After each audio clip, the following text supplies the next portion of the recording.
మచ్చా నీకు క్వశ్చన్ అడుగుతాను ఆన్సర్ చెప్పరా. ఏం క్వశ్చన్ అడుగురా. ఒక ఊర్లో 2 బెస్ట్ ఫ్రెండ్ ఉండి వాళ్ళలో ఒకటి పేరు నువ్వు, ఇంకొకటి పేరు నేను. నేను అనేవాడు చాలా అంటే చాలా మంచివాడు. ఆహా, నువ్వు అనేవాడు పెద్ద గండు నా కొడుకు. ఇప్పుడు దీంట్లో నేను మంచోడు, నువ్వు గాండు నా కొడుకు. చూసా నువ్వు పెద్ద గండు నా కొడుకు, నేను నుంచి తెప్పించేసిన. నేను ఇక్కడ ఏం మాట్లాడడానికి వచ్చానో మీ అందరికీ తెలుసా?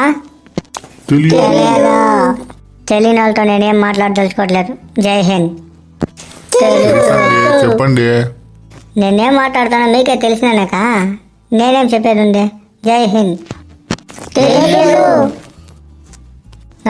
ఇది వెరైటీగా ఉంది. తెలిసిన వాళ్ళు తెలియని వాళ్ళకి చెప్పండి, తెలియని వాళ్ళు తెలిసిన వాళ్ళతో వెళ్ళి అడిగి చెప్పించుకోండి. ఎవరో ఇంకా పడుకోలేదు పోయే? పనుకుంటానైనా, కాకపోతే పనుకుంటే ముందు నాకు ఒక డౌట్ వచ్చింది. డౌటా? ఏం డౌట్ అది అడుగు. పనుకునే ముందురా అందరూ గుడ్ నైట్ అని ఎందుకు చెప్తాను? అది ఏమి నాకేమో తెలీదురా. నీకేమైనా తెలుసామే? రై అదేంటో మాకు తెలియట్లేదు కానీ నీకు తెలిసే చెప్పా. ఎందుకంటే పనుకునే నాకు చెప్పాక వెళ్ళినా దానికే. సార్ మీకు ఒక ప్రశ్న. అడగండి సార్, పర్వాలేదు. కెమెరా రౌండ్గా ఉంటుంది కానీ ఫోటో మాత్రం ఎందుకు బాక్స్ టైప్లో వస్తుంది?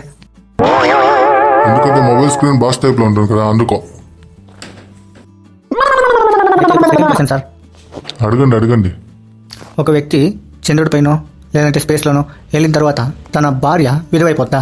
ఎందుకంటే టెక్నికల్గా ఇప్పుడు తన భర్త భూమి మీద లేరు కదా, అందుకు. అయితే క్వశ్చన్ వెళ్ళి మీరు వాళ్ళ వైఫ్ని అడగండి. సార్ నేను మీ లైఫ్ ఒక టిప్ ఇవ్వాలనుకుంటున్నాను.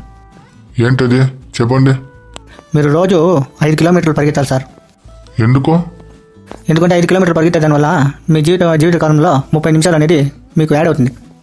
అలాంటి ప్రయోగాలు అంటే మాకు వద్దండి. ఎందుకు సార్? దాని తల్లి 5 కిలోమీటర్లు పరిగెత్తాలంటేనే 40 నిమిషాలు అవుతుంది. 40 నిమిషాలు పరిగెత్తి 30 నిమిషాలు సేవ్ చేసుకుంటే ఇంకా 10 నిమిషాలు నాకే బొక్క కదా దానికి.